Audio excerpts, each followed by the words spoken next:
Was 2022 a good year for anime? Well, I think that is the easiest question I've ever asked on this channel. It's obviously yes. 2022 was an incredible year for anime, one of the best we've had in a while. There was so much good anime that came out this year, it's hard to even begin talking about it. But before I get into individual series, I want to talk about a few standout episodes that came out this year. Firstly, let me get this out of the way as I have talked about it on the channel before, but One Piece episode 1015 is still to this day, in my opinion, the greatest anime episode we have ever seen. This episode manages to look amazing with insane animation without having any real fights in it. Sure, we get small skirmishes in the episode, but this is mostly a story-based episode and it looks incredible, better than any other episode we have had before it and after it. We also got the season 3 finale of Kaguya-sama, which was a godly episode that competed with One Piece's best episode for sure. It also had everything go right for it, and the last sequence in the episode was incredibly well done and it puts most other anime to shame. There was a reason it was at the top of Mount for so long, because that episode was so insanely good that it carried the entire already amazing season. With just these episodes alone, this year had already made a name for itself with some incredible anime coming out. However, it wasn't just individual episodes that made this year of anime so good. There were so many series in each season that really stood out to me and made this year of anime really worth it.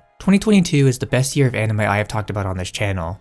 This is now my third episode in this series, and this one was by far the most fun to look back on and see the incredible anime that we had coming out this year. 2021 had a lot of diamonds in the rough and a few bangers here and there, but it wasn't an insane anime year. And 2020 was a year that got shafted by the pandemic and couldn't really live up to its full potential, but still ended up being pretty decent.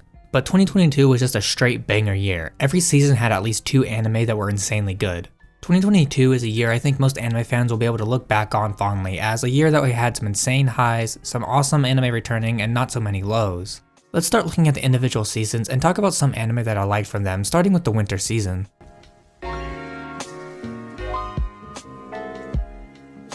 Winter 2022 started this year off with a bang. There was some incredible anime that dropped this season. Some were surprises, others were expected, but even still, this season gave this year a running start that never stopped. Demon Slayer Season 2 for instance was an incredible ride throughout its entire run. The animation was higher quality than most movies. The story, for Demon Slayer standards, was also really good, but the animation really was the highlight of this show. If One Piece 1015 didn't come out this year, this would have contained the best anime episode to have ever released in episode 10 of the Entertainment District portion of the season. That episode left me speechless after watching it. I still get chills thinking about that episode and how insanely well animated it was. But it wasn't just the animation that made this season so good. The lighting effects really shined through and made this season have a lot more weight behind it and made the stakes feel way higher. But besides Demon Slayer, there was also Attack on Titan Final Season Part 2, which we all knew going in was going to be incredible, and well, it was. This part of the season was insane, way better than the first part, which was already the best season we had had up to that point.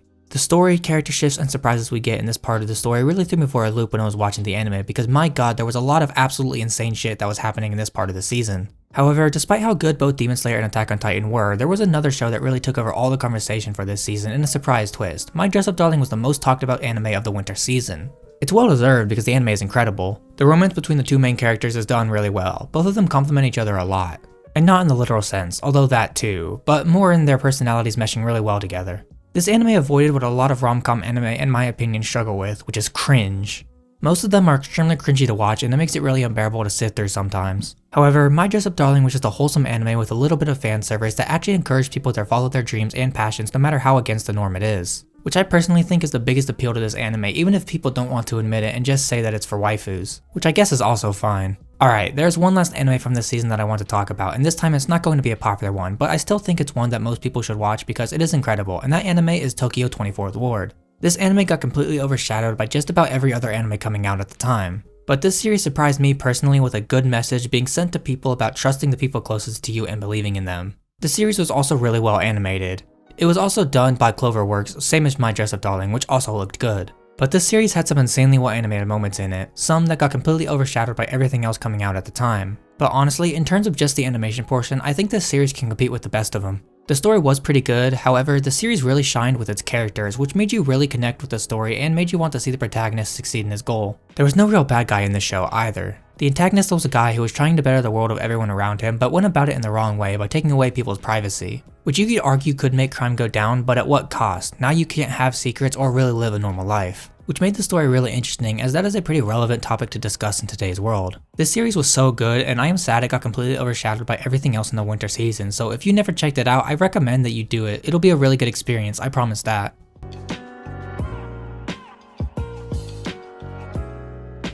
Riding off the coattails of the winter season, the spring season had a lot to live up to and it delivered on that big time. This season had some bangers come out that really stole the show, one of them surpassing Fullmetal Alchemist Brotherhood on Mal for quite some time. Let's start off with that one, which is obviously the anime I briefly talked about at the beginning of this video with the amazing ending, Kaguya-sama Season 3. This season was the best season the show has had so far. The comedy was on point, the romance was great, and the story progression was also in the forefront. This season had a lot that made it really good. The jokes always landed, Kaguya-sama has always been hilarious and the jokes always on point, but this season really shined with that, and it was the funniest season we have had so far, which made it really fun. This season also had no shortage of the wholesome romance moments, not just between Kaguya and Shirogane, but some of the other characters as well, which I really liked and gave these characters a lot more depth as well. This anime has always done a really good job at balancing stupid comedy with progressing the story, and of course this season did this the best as well. By the end of the season, both Kaguya and Shirogane were prepared to confess to one another, but held off due to plot. But still, the anticipation leading up to the final moments of the season were crazy, and actually watching the final scene was crazy and let me know that romance anime was finally going to start being on the forefront, which I really like. The spring season isn't only about Kaguya-sama though, there was a couple of other series that really stood out this season. Another one of them is the GOAT Spy Family. This series is the epitome of wholesome. It has great comedy and awesome characters, and it really deserved its popularity. Spy Family was one of those series that was hyped up by the manga readers before it even started, and to say that it was an amazing series is an understatement. The animation in this anime enhances everything and makes it really funny and great to watch. I don't normally bring up voice acting when talking about anime because I don't speak even remotely close to fluent Japanese, but I want to talk about the voice actors. They were the perfect voice actors for the job, especially with the main three characters Lloyd, Yor, and Anya. They sound so perfect in the Japanese version that it enhanced my personal experience with the series. Of course, the second core just finished airing and that continued on to be great, but the first core really set the foundation for an amazing anime that was the staple of the 2020s of anime. The last anime I want to talk about from this season is one that not a lot of people watched as it was not on any legal streaming services, but for those who did watch it, it was the best anime that came out for them, or close to it, and of course I'm talking about the GOAT Summertime Rendering. This anime was so good from start to finish. It had a great story, awesome characters, great animation, and it really was just really good. The first half that was coming out in the spring was a really good setup for what was to come in the second half of the series. This series used the time travel plotline really well. It didn't get contrived and complicated. They kept it simple and easy to understand and made sure that even though the protagonist could go back in time, he wasn't OP because of it. There was a limit to how many times he could go back, so that made every failure all the more nerve-wracking. This anime was great and deserved far more attention than it ended up receiving, so if you haven't watched it yet because of the fact that it isn't on any legal streaming services, then you are doing yourself a disservice, so please break the rule for this series and this series only.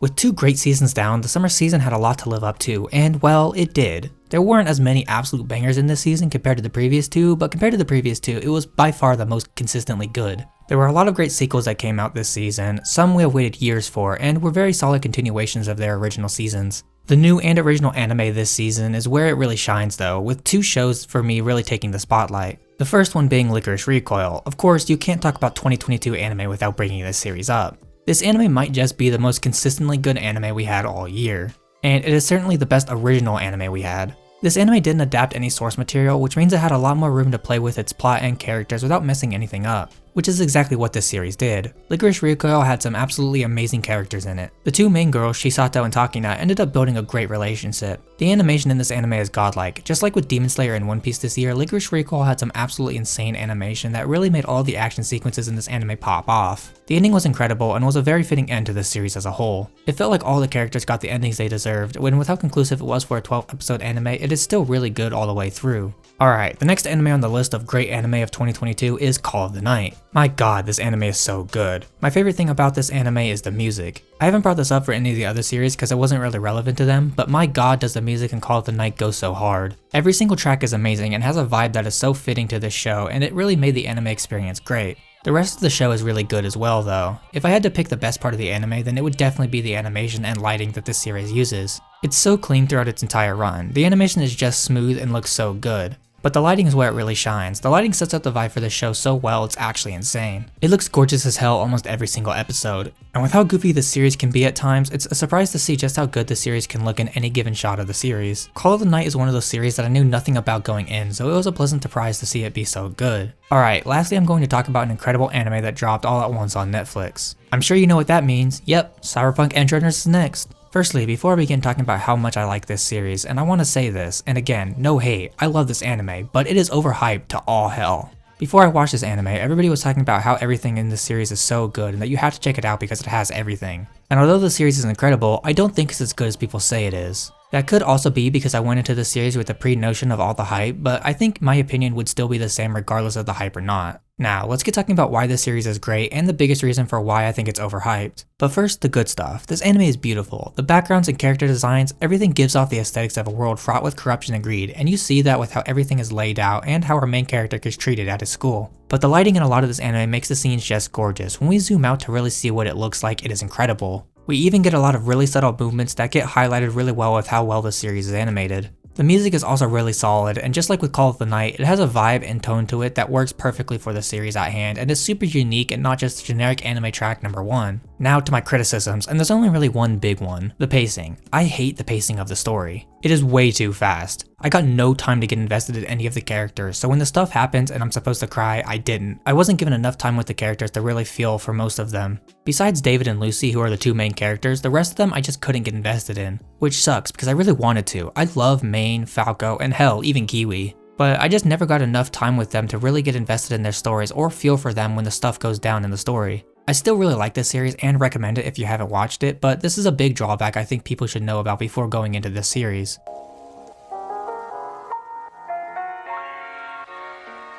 The fall season is the last on this list, and it had massive shoes to fill to end off the year strong, and oh boy did it. The fall season was by far the most stacked season I think we have ever had before. It had so much stuff I struggled to keep up with all of it. This season had some serious heat, like the return of Spy Family and To Your Eternity. However, I'm not here to talk about either of those two series in this section. And no, I'm not talking about Chainsaw Man either. If you've been on the channel long enough, you know how I feel about Chainsaw Man, but I want to clear something up that people who watched that video misunderstood. I like Chainsaw Man. I think it's a good series. However, a lot of people treat this series like the next coming of Jesus and think it's the greatest anime and manga ever made, and it's not. It's a really solid story, but that's about it. But we can agree to disagree on how overhyped this anime and manga actually is. What I really want to talk about are the series that I thought shined through and really deserved the love and attention. Bleach's comeback, for instance. The 1000-Year Blood War so far has been incredible. Every episode has hit us with some absolutely insane stuff. This series has some godlike animation in it now that puts most series to shame. I'm glad they're splitting the course for this because that would allow them to keep this level of quality throughout the entire run of this last arc.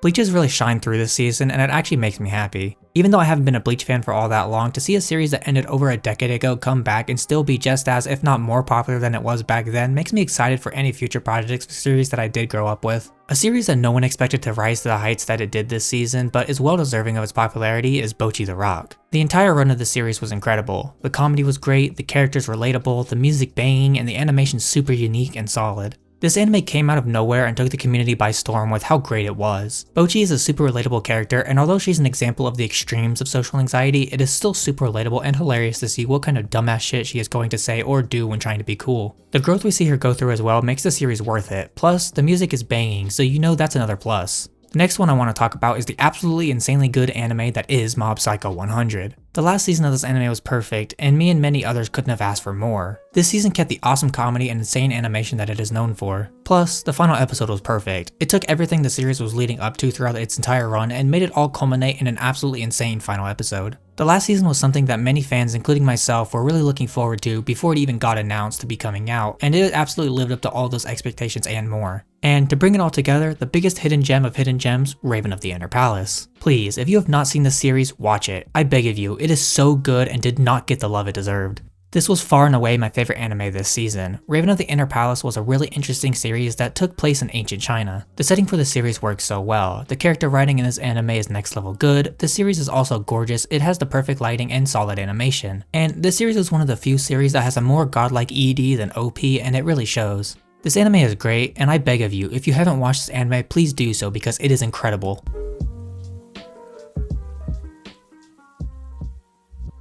"2022 was an amazing year for anime, and 2023 is only looking to continue that. Revisiting this year was a treat. We got so many good anime coming out this year when the two prior years got shafted by the pandemic. I hope in the future that we get more and more incredible anime coming out to continue this. Thank you guys for watching this video. I will see you guys next week with another banger of a video.